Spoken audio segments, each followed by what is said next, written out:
Good morning, good afternoon, wherever you are in the world, and this is the Poetic podcast.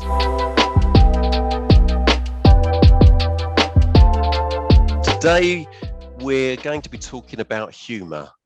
Many of you would say that's a strange subject for me to be talking about, being in the software sector, but yes, we are going to be talking about humour and the importance for you in understanding what that can do for software vendors when they're looking to grab attention and make approach to prospects more engaging. And I've got a guest today, as I always have, Joseph Wilkins, who's an expert in this area, based in Salt Lake in the USA. Hello, Joseph. Welcome to Poetic. Thanks, Mark. It's good to be here. So how did you get started in doing funny videos, or funny sales videos, I should say? Yeah, I'll try to condense it. So the short story is I started an agency 20 years ago producing television commercials and infomercials, 30-minute long shows.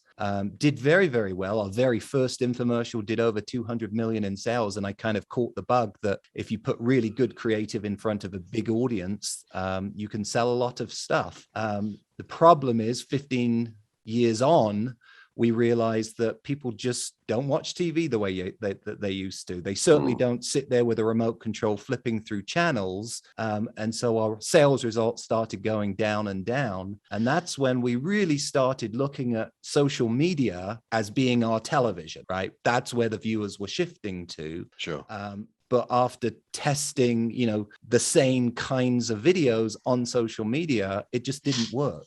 And so we started to look at, well, why are people on social media in the first place? And the answer is to be entertained. It's not to be sold or to learn about things as much. It's to have a coffee break or, waste some time. And so the closer that your content can be to the reason why they're there in the first place, the more likely you are to connect. And I'll just finish with an example. So in the first 15 years, our biggest video view that we'd ever had online using traditional, what I call straight or boring type, sales pitch videos, we had one video that got close to 100,000 views. Right. When we launched our new brand, funnysalesvideos.com, and we created a team of really good comedy writers and storytellers, our very first video campaign for a very small client hit 7 million views. Fast forward to today, our biggest campaign for a very boring subject, laundry detergent, has close to 100 million views, and more importantly, millions and millions of dollars in directly tracked sales. So we kind of feel like we've come full circle and rediscovered our infomercial successes that we used to have with huge audiences on TV. We're now getting the same thing with humor, but using social media. As I was mentioning before we actually started recording, Poetic podcast is for software entrepreneurs. So I can imagine that there would be a lot of those software entrepreneurs saying, that's fine, I can understand that if we're selling cornflakes or if we're doing some B2C, but my software is selling for hundreds of thousands, sometimes millions. It's not the time to be funny. How would you answer that? Totally disagree. Good. I love that.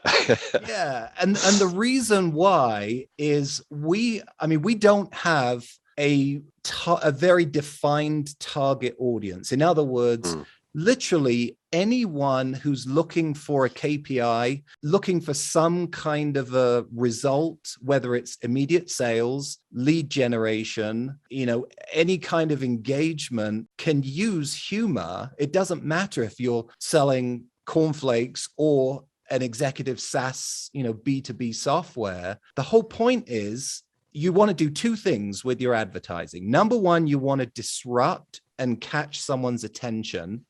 That's probably the hardest thing, let's admit it, because there's so many people doing the same thing in different platforms. But number two, you want to emotionally connect that you have a solution to the problem that they have. So set aside humor for just a second. The kinds of things that we do in our videos, the first goal is just to stop the scroll, right? To shock you, to make you laugh, to pique your curiosity just long enough, whether you're scrolling through on LinkedIn, which, assuming most of your audience, that's the natural place that they would promote themselves. Most probably. Or an in-stream, display search on the Google platforms.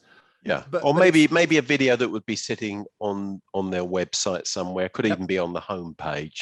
So they're hoping to capture and hold somebody, because we know, I mean, first of all, video is engaging, because we're now talking to a generation that, from probably before they could speak or talk, they're used to looking at a television. Yes. They've been brought up with that type of way of absorbing information. So I think that we're, the generations that we're talking to now are very well attuned to absorbing information via video. Yeah. So I get that. But I think that there will be people, again, listening to this who are saying, yeah, but you don't get it. I'm going to be talking to technical people. These guys are emotionless. They're just interested. They want to know facts and logic, and they don't want this humor. What would you say to that? So I would say two things. Again, you want to play where your competitors aren't. Yes. So most people that are listening are probably the ideal candidate for something like this, because their competition isn't doing this kind of thing, which is by very nature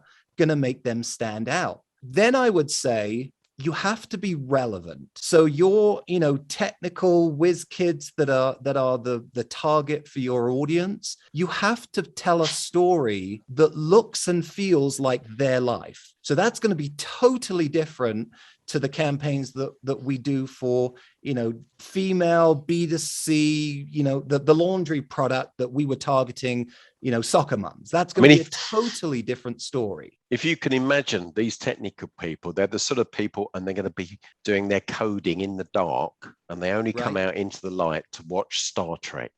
Yep. So go there, push that as far as you can.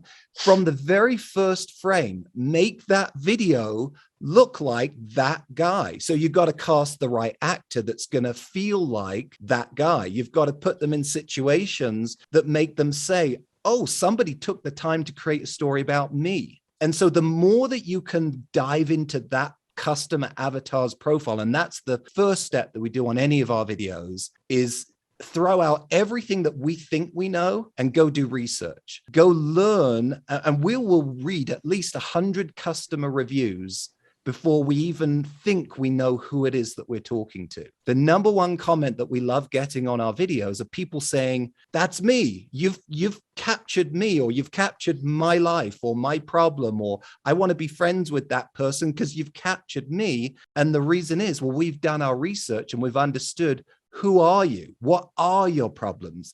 Obviously, we, inflate them to be a little more fantastic than reality. We exaggerate them to make them funny. But at the root of every one of our videos is a real life situation and a problem that is going to be relatable to the person that actually makes them say, oh, now that I've given this video 30 seconds and it's kind of funny, I'm suddenly realizing that they're actually talking about a problem that I have. And more importantly, they do have that solution. And I'm at least going to give it another 30 seconds to see if it's actually applicable to me. And that's when your foot is in the door. You think the fact that you are creating funny sales videos gives you a greater opportunity to inflate that problem? You get a bit more poetic license, whereas if you were creating a very factual, for instance, if you were creating a government information video, you wouldn't get that opportunity at all. Whereas somebody that's watching a funny video, they realize that not everything's going to be 100% accurate. You have that poetic license to exaggerate. 100%. Yes, we have the license to be able to go out and make things ridiculous to keep your attention, but they still have to be grounded, or, there has to be an element of truth to everything. But people will forgive things that aren't, 100% accurate, as long as the premise is, we're having fun here. We're not taking ourselves too seriously. Yes, absolutely. Do you have a good example of, perhaps, and it doesn't have to be one of your clients, it could be a company that has been able to leverage video. I mean, we say video commercials on TV, it's the same. It's the same type of communication, but through a different channel. I do remember, I can't remember the name of who it is now, but it was a jeans commercial where he goes into a laundrette and he strips off. And I heard that one commercial for the company increased their sales by 800%. It was a tongue in cheek. It grabbed the attention of their target audience, and one commercial increased sales by 800%. Can you think of other examples? Oh gosh. I mean, I don't want to toot our horn. There's many, many examples on our website of companies that have doubled sales, tripled sales, quadrupled sales. Okay. Literally. Brilliant. And I don't want to say that all the credit is to the video, because your viewers and listeners need to understand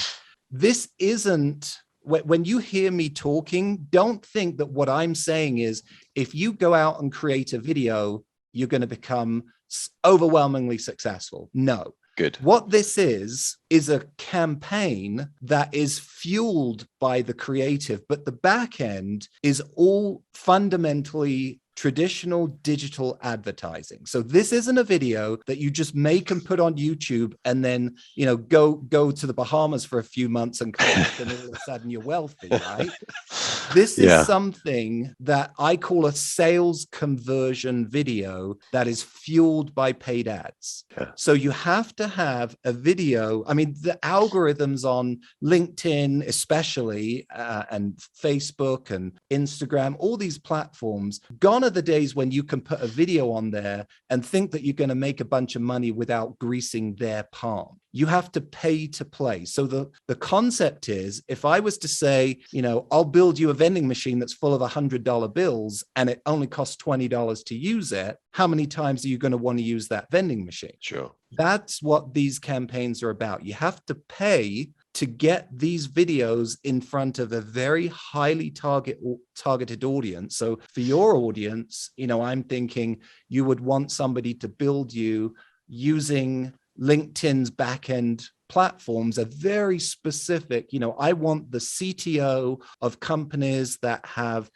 X amount of revenue, X amount of employees. Maybe you look at the growth trends and make sure these are growing companies. And so, you're really targeting down to who it is that you want that ad shown, because you don't want to waste a penny showing up on anyone outside that group. But once you've targeted that, then, show that video to those people, and compared to anything else that you're doing, you can't guarantee anything in this life, but we've seen, fill-ins of leads, clicks through to landing pages, sign-ups to webinars is a great one for your kind of audience. We see those metrics just skyrocket when you put a video in front of them that is totally different than what your competitors are doing. And also the social proof, the number of likes and comments and shares, especially on LinkedIn. I mean, it's such a transparent world where people will share it and will comment on it, good or bad. And, you kind of get this organic lift. So I'm not saying all of your views will be paid, but still in this world, we maybe see with a really good campaign, 10% of our views coming from organic shares and likes and comments. That's interesting. But still, the lion's share is paid ads. It's about conversion. That's an interesting stat to have, actually. I like that. It gives some idea.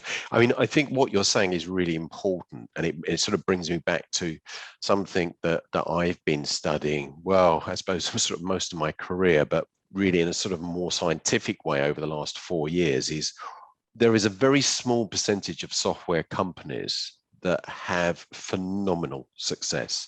I mean, they can go from startup to unicorn in less than a handful of years. And I've been, not just me, I've had researchers doing this, is looking full time, is where are those companies?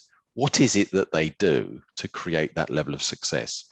Now, it isn't simple, and I'm not going to say there was one thing that they've done, but what I can say is it's not the quality of their software that generates that success.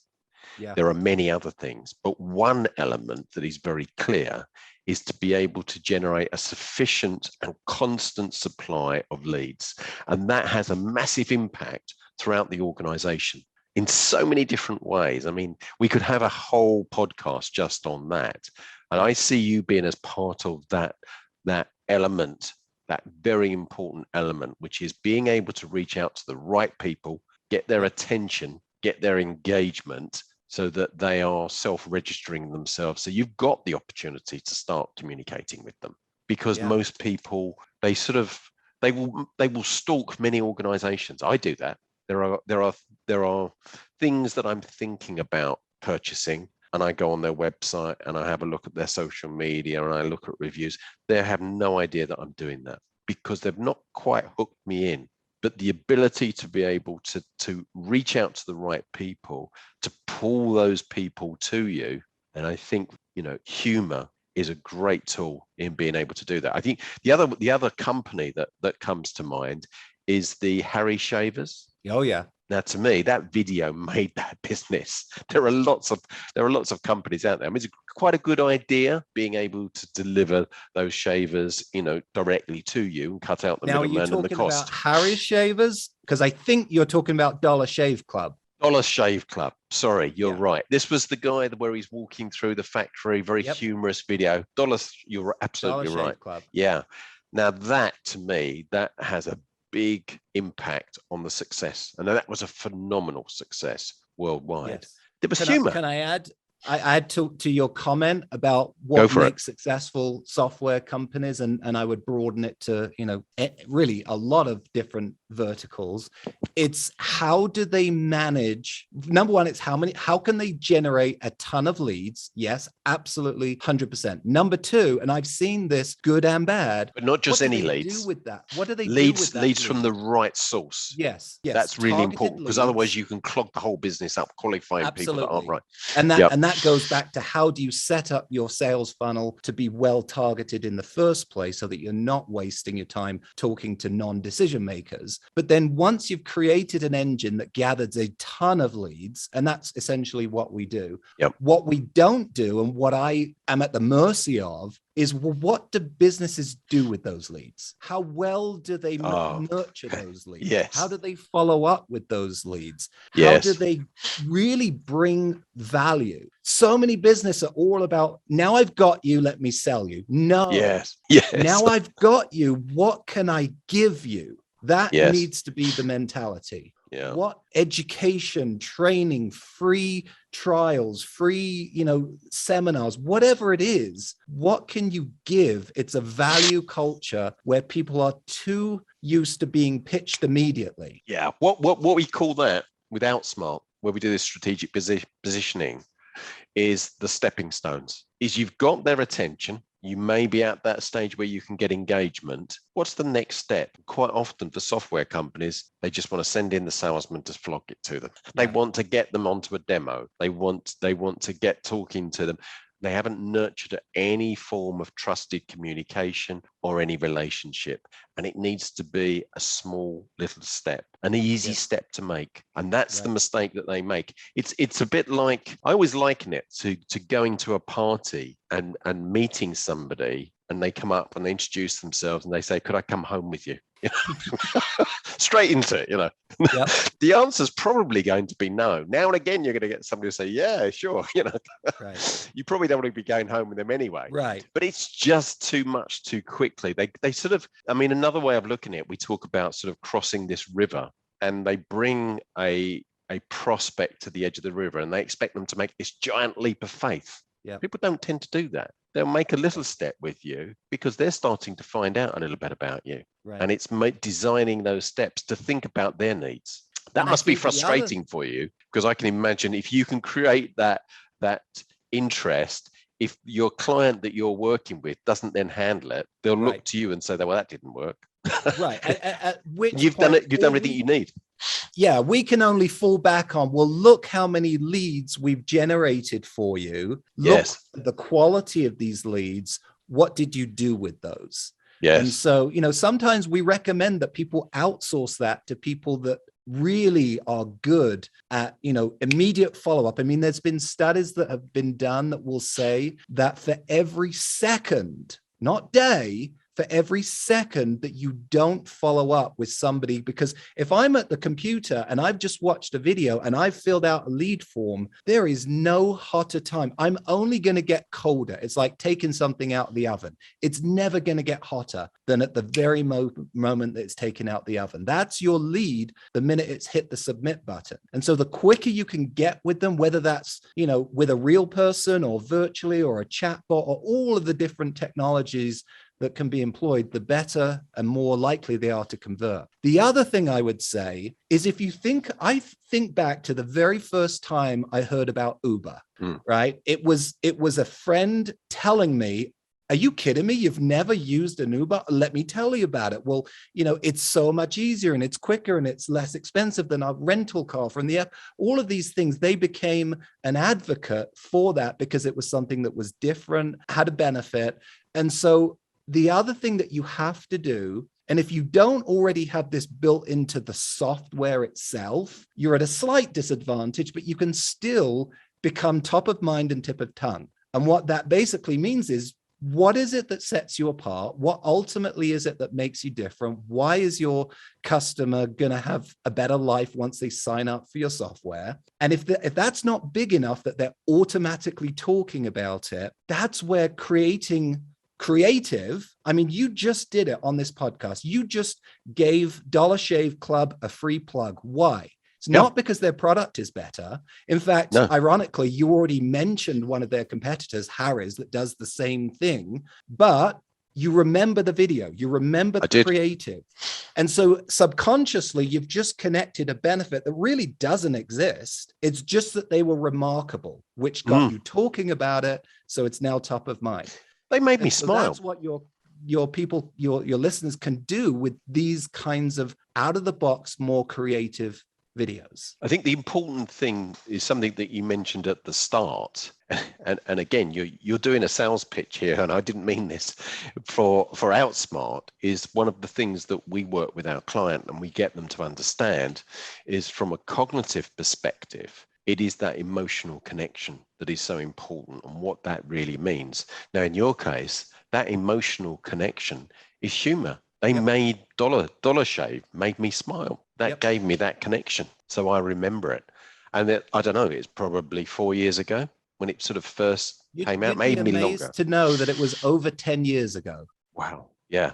I can believe that, actually. And these things still talking about it. They stick in your mind and they seem more recent than they really are. Yes. That's really important. I'll tell you a quick secret about that. Most people think that was just some guy that just grabbed a video recorder and made that off the top of his head. Yeah.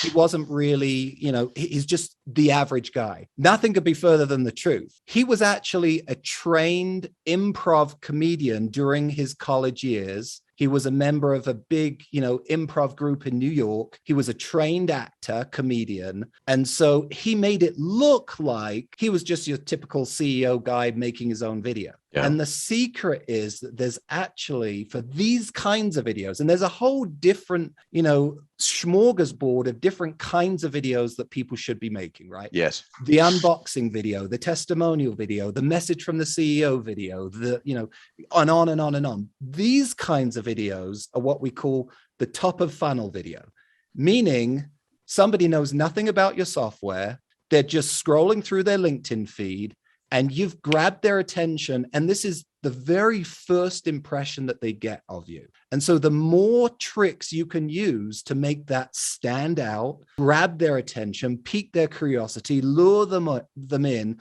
these aren't the kinds of videos that you're just going to make up overnight. No. Our average video, and companies like ours, takes us almost 6 months to go from nothing to writing the script, to finding the right actors, to filming it, editing it. We test out over 36 versions of our videos to find out which ones, using a whole bunch of different, testing hooks and testing different offers. There's science behind the success that these kinds of campaigns do. So, the idea that guy from Dollar Shave Club just woke up one morning and shot a video, nothing could be further than the truth. Yeah. Did it on his iPhone, gave it to a friend. That's not what happened. No. There's people going to be listening to that and saying, well, I haven't got 6 months to spend on this, or that sounds very expensive. How would you answer that? Well, you only invest the time and money if you want to get the results.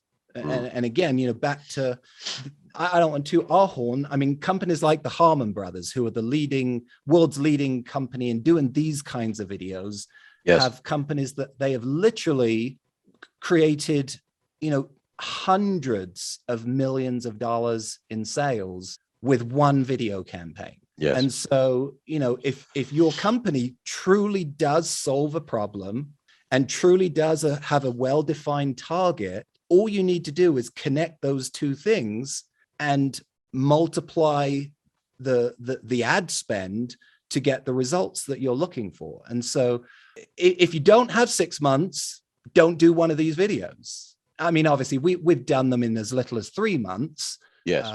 And the longer that you have for anything, the better it's going to be, kind of like a wine aging. And on the flip side, if you don't have the money, then, again, it's all about what are the returns on what you're currently doing. If you're currently spending money on ads, then this conversation should apply to you to at least say, how can I make those ads better? How can I take that $20 that I'm put in the vending machine, and instead of the $20 or $30 or $40 that I'm currently getting out, that is basically making my campaign a loss or a break even, how can I make that, incredibly profitable by going from $20, $30 back to, a 3, 4, 5 times return on ad spend, which is what, if you look at our LinkedIn feed, we actually just did a case study on a company that we took a brand new product and immediately got a 4.1x return on ad spend with this kind of a video, where they'd tried everything else before and hadn't got anything near that. So it's just money in, money out. Depends on, what is it that you're trying to do? Yeah. I think also so many software companies that I see, they are almost hiding their personality. And I think that this is an opportunity to say something not just about your product or your service, but about who you are as individuals. The fact that you can go out with a funny video. As you said, there are lots of different types of humor that can be used, but it does help to project a bit of personality about the organization and the people behind it, which we've seen actually is a vital ingredient if you really want to be successful. That was one of the conclusions of our study. We created what we call the Bamboo Report. What are the things that make the very less than 1% of the software companies out there grow at phenomenal rates? I mean, if you're in the software sector, especially at the moment, you're in the right area. But if you want to be one of those top companies, the opportunities are phenomenal. The rate of growth, far more than you get in other industries. And part of that is being able to project some personality that people will remember. Again, the party analogy, going along, if you meet the grey man or woman, you're probably not going to remember them the next day, very, very bland. But somebody that comes across to you as being different, you're going to remember them. Can I maybe give days to one come. word of caution? Yes. So in my opinion, the worst thing that you can do is try to be funny and end up looking silly. And I think that is the reason why a lot of companies decide not to go down this route. Okay. Explain that one. I think in some cases that is a wise choice if those are the only two options, right? You can stay as you are, or you can go out on a ledge and end up looking silly. And I'll give you an example. I was going to ask, have you got an example? Because that's always good. It gives people context. Well, off the top of my head, I see examples almost daily. There's a brilliant marketer called Ryan Dice.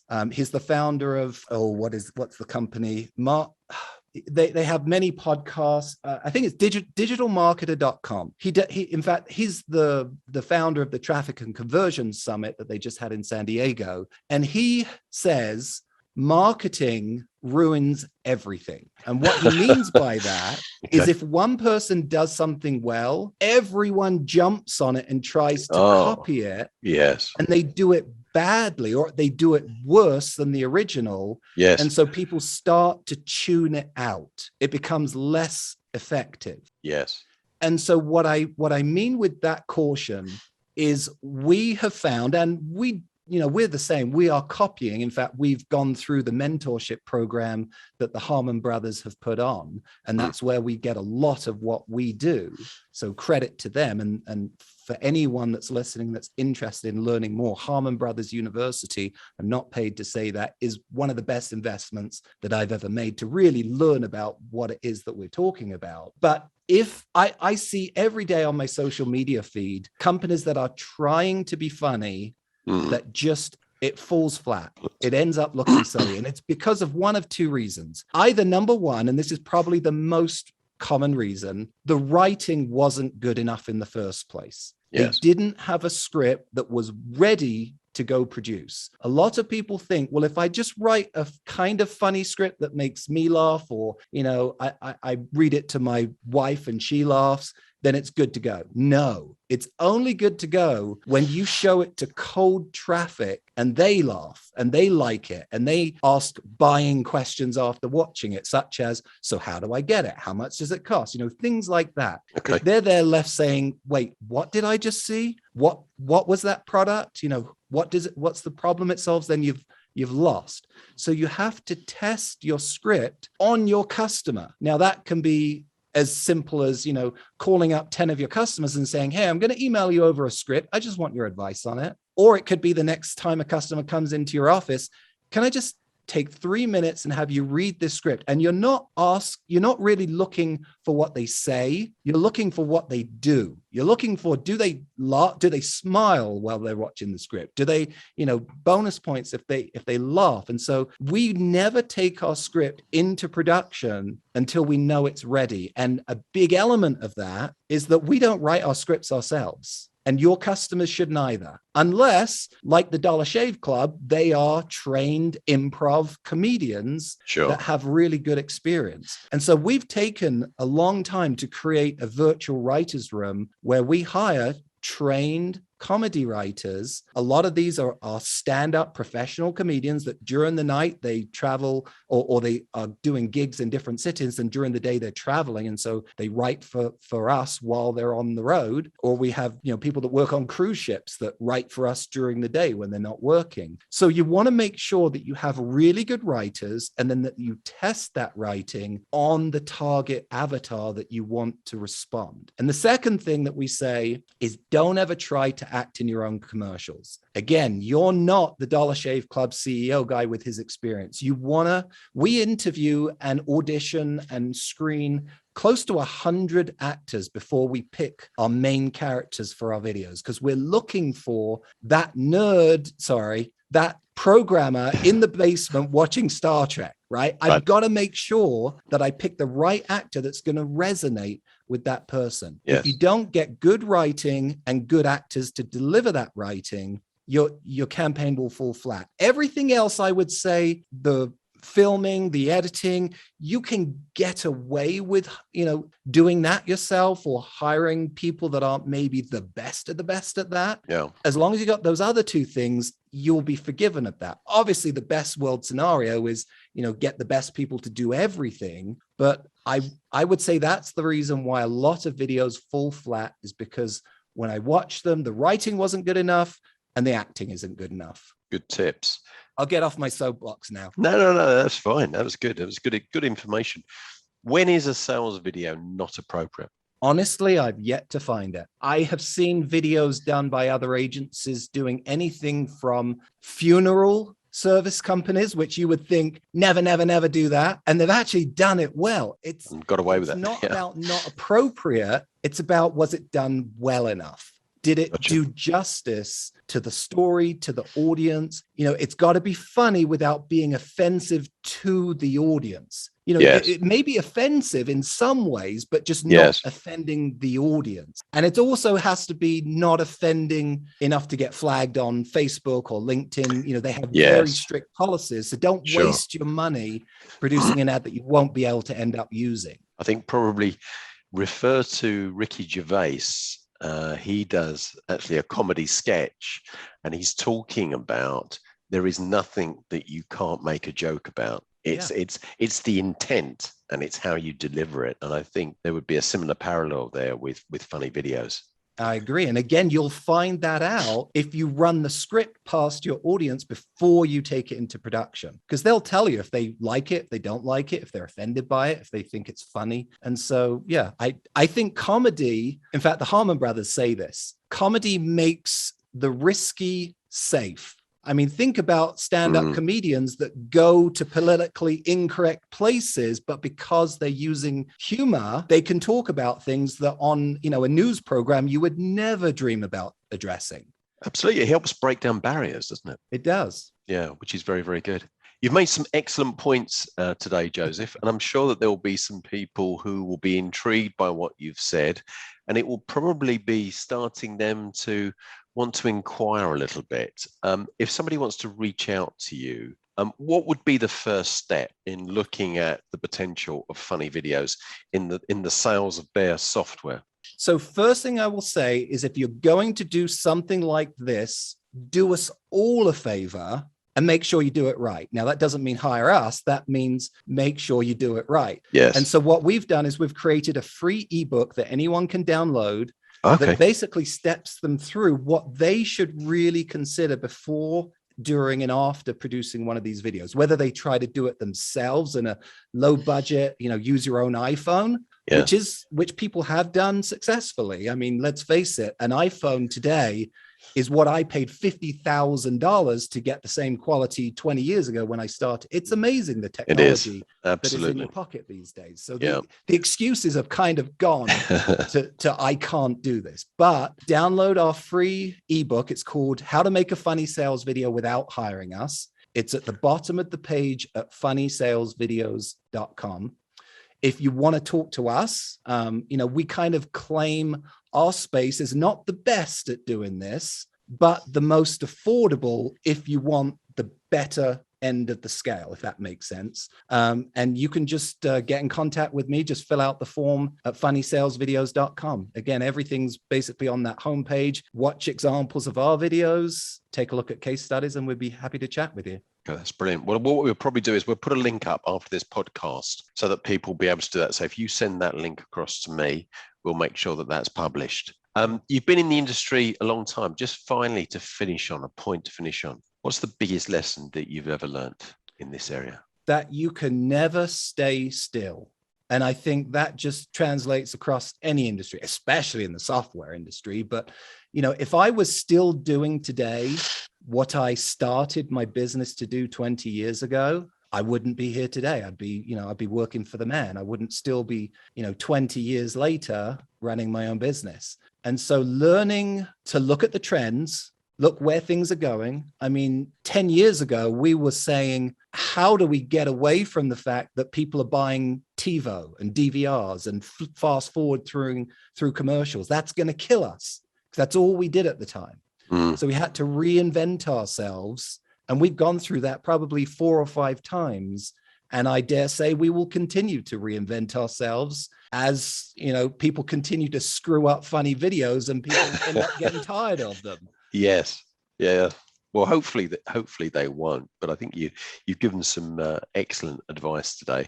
As I said, I'll give a link at the end. But thanks very much for coming on today. We'd never met before, and I didn't really know what to expect. But it has been enjoyable, and I think we're aligned on many of the things that you've been talking about. So thank you very much for your time today. Thank you, Mark. That was the Boss It podcast. Funny sales videos, an important element if you really want to be able to stand out in your market, create some engagement, grab attention. You need to make it relevant, and you need to be able to go where those ideal prospects are. But if you can put all that together, then I think it is a means of really being able to make a substantial difference within your business. Thanks very much for your time today. Stay safe and successful. Thank you.